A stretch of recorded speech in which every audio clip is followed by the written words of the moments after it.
go.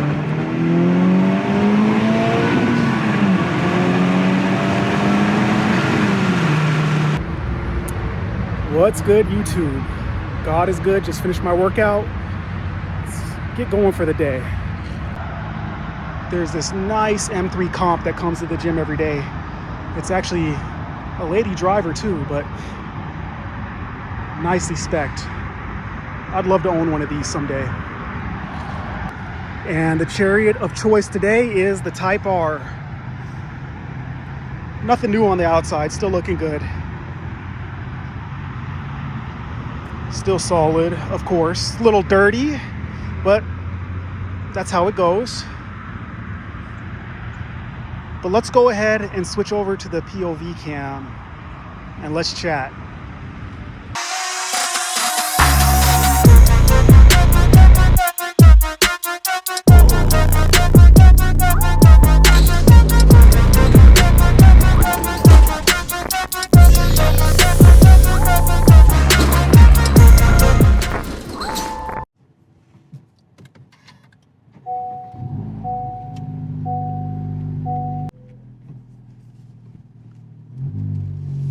Setting off in the lovely Type R, approaching 5,500 miles.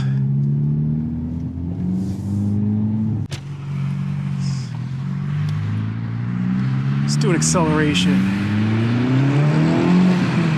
Just a little one. The car's not fully warmed up, but I rolled the window down so we can hear it a little bit better.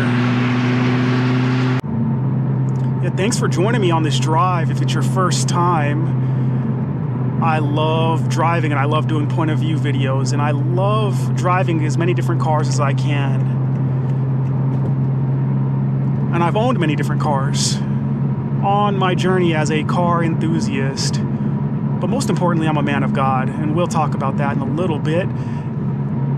I mentioned in my previous video in the C8 that I have a track day coming up in the Type R. On October 18th, I will be at G2 Motorsports Park, putting this car to the test for the first time in stock configuration. I will be changing out my brake fluid. Of course, I'll use Motul RBF 660. So I'm going to get that done between now and the 18th. We're at the end of September now. Let me do a quick pull.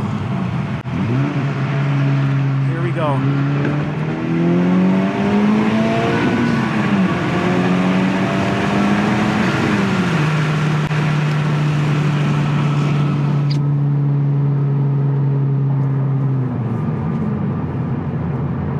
So yeah, looking forward to that. It's incredibly important to understand a car's limits stock.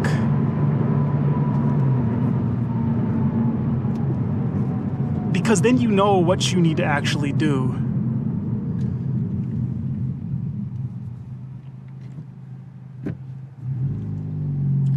If you modify for the sake of modifying just because you want to cruise around that way, that's cool. But when it comes to performance, even the slightest modifications can impact a car on the track. So you need to have a baseline.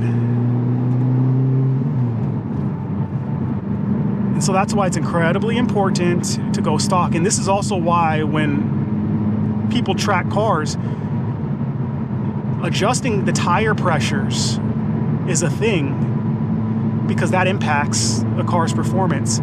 So most performance vehicles, for most people, the car is more than the person is capable, at least for a time. So ideally, you should max out a car, especially if you go to a particular track. You should max it out and then think about making adjustments, whether that's aero, power, suspension. Anyway, just some advice. I'm no track guru by any means. Just things that I've learned over the years and I'm recommending. In other news, Something new is coming to the channel. Yeah, it's going to be a new vehicle. Let's see if you can guess what it is. And of course, Lord willing, that's the case. But I did put a deposit down on something new. It's unexpected. The opportunity has come. But let's just say it's sort of a dream car of mine. And I'm excited to share it all.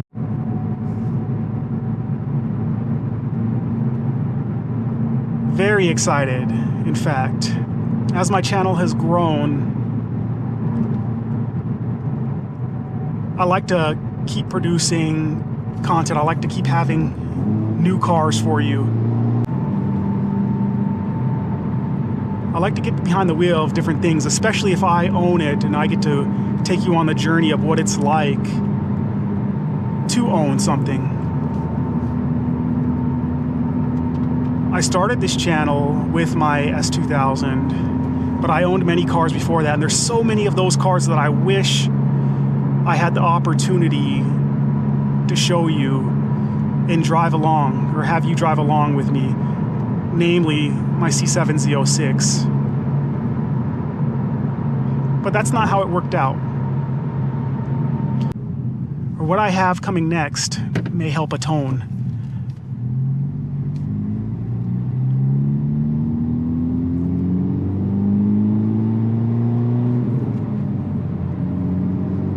Doing this YouTube thing has been really a fun hobby. It's been pleasurable. It's been something I look forward to, just thinking about how and when I'm going to record, or what I'm going to record, and how I can get behind the wheel, and the relationships and the networking I've done. And speaking of networking, shout out to Matt's Honda Life. He's been a cool guy, and you know, he's a believer in Christ too, who also drives the FL5. His channel's been picking up a little bit, so I wanted to shout him out because he's producing good content, and just he's been very helpful in sharing his experience. So shout out to you, Matt.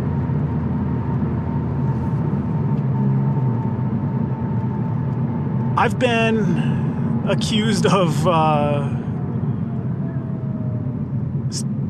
one of my shorts that I posted, I was accused of stealing from the Topher.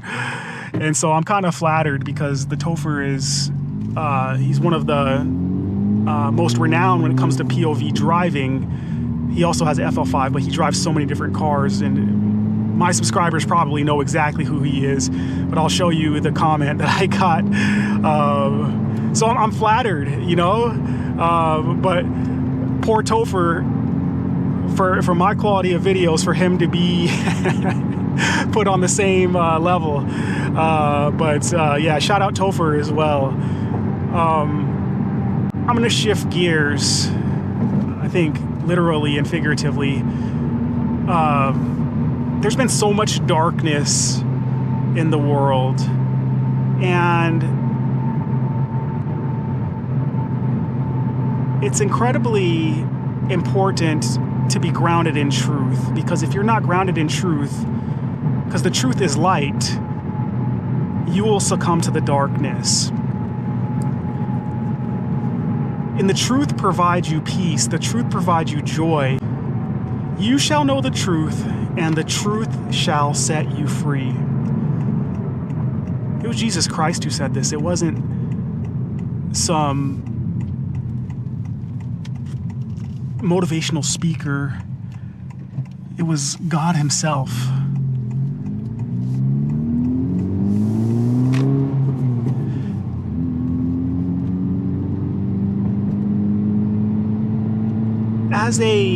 As a Christian in a world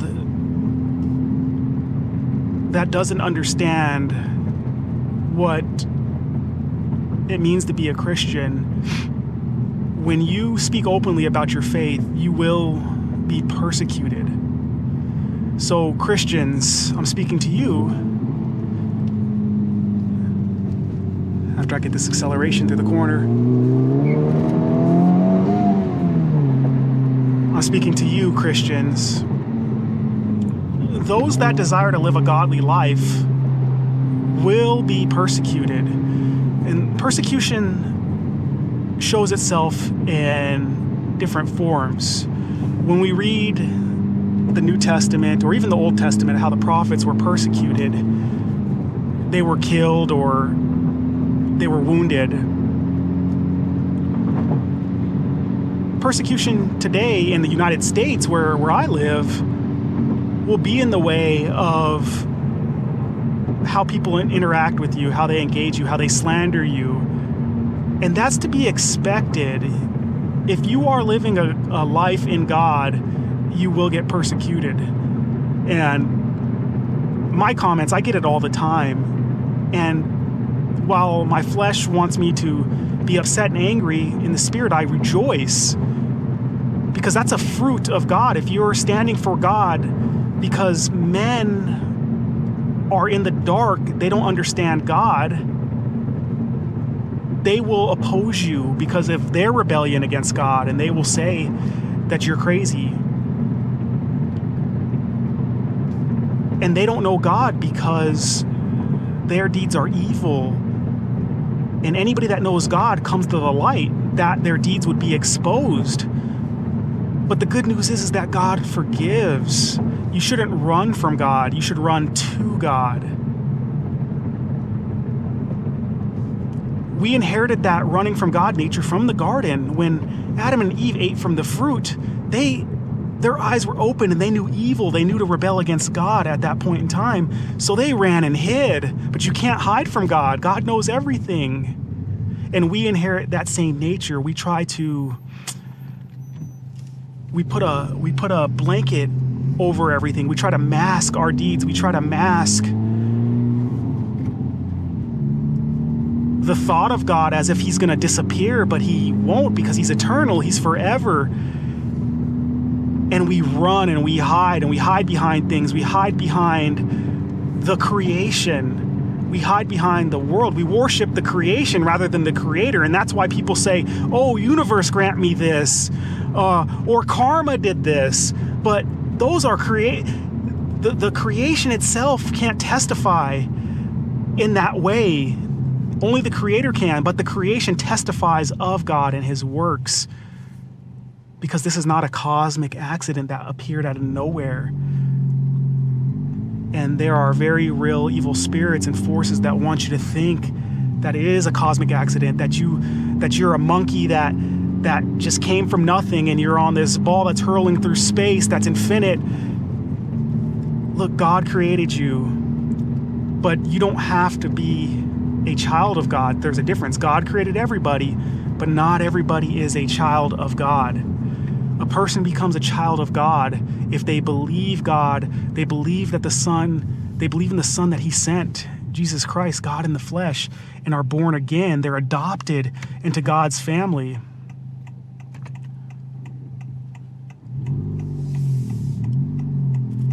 Once that happens,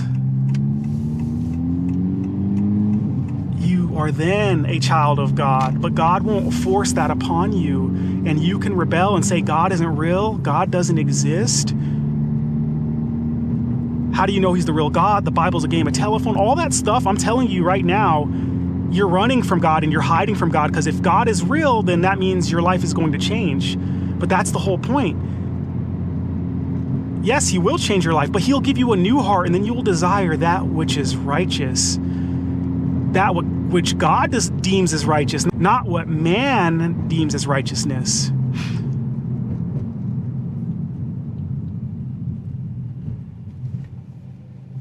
And yes, you will be persecuted, even in the United States, where there are Christians. Even Christians will persecute you if you start speaking too much about God. Christianity, true Christianity, is not a title. It's not a cultural thing. You're believing God at his word. When he says he came here and died for you and rose again from the dead, you're following after him. You're following that. You're not depending on your good works to save you so that you can get into heaven. You're depending on what God did for you, because we are broken. And so you're following after that. And yes, in that process, we do good things to appease God and our Savior, but that's not what saves us. God alone is what saves us, is who saves us. And it's by our faith. Because if it wasn't by faith, then it would be us that's doing the saving. But God desires our hearts, and through our faith, our heart is shown, because only God can see our hearts. But also keep in mind that nobody can force you to believe this, that it's through your own heart, through your own volition, not through militant power, not through authority, not through money. Nobody can make you believe this. You can't pay anybody money for this. It's a gift that God offers to you for free. And so I would ask that you examine yourself today, like I examine myself, and this is not a judgment towards anybody. It's a self-examination. Examine yourself to see where you are in your faith.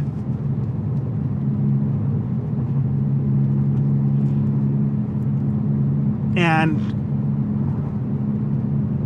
as I was saying, if you're in the faith, you can't help but to speak the goodness of God. But when you speak the goodness of God, you will be persecuted.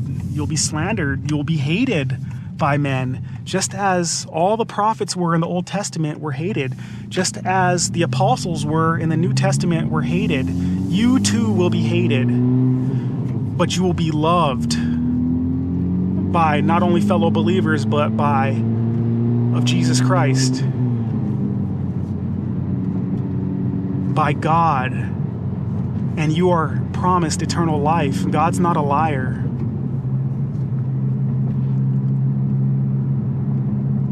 It's a simple act, and the world's getting darker, and it's not as if this isn't by design. It was always, everything's falling into prophetic order. And I know prophecy scares some people, but you should embrace prophecy, because that also proves the word of God, because prophecy in the word has never failed, and it continues to come true. And we are told about, as we get towards the end of the age, the end of the era, how much darkness would abound, and then how people's love would grow cold because of the lawlessness that would abound. This is in Matthew chapter 24.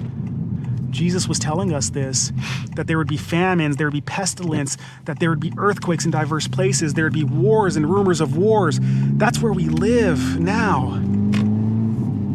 He's going to come back, and those that are in Christ are going to be saved and removed out of this. But God is a just judge, and he will judge evil because he's a good God. So he has to take care of evil once and for all. And he doesn't vanquish evil right now, or he didn't vanquish it back then, because he would have wiped us all away and we would have never have been born. So for a time, he's allowed evil to run its course, but he will judge it, and nobody's getting away from it. Everybody's going to stand before God. So friends, I implore you today, seek the Lord while there's still time. But that's all I have for you. If you want to talk about these things, I would love to have you on my Driving Towards Faith series. I have another one scheduled. So I will get back to you all with that. But until that time, God bless you and your families. I am out.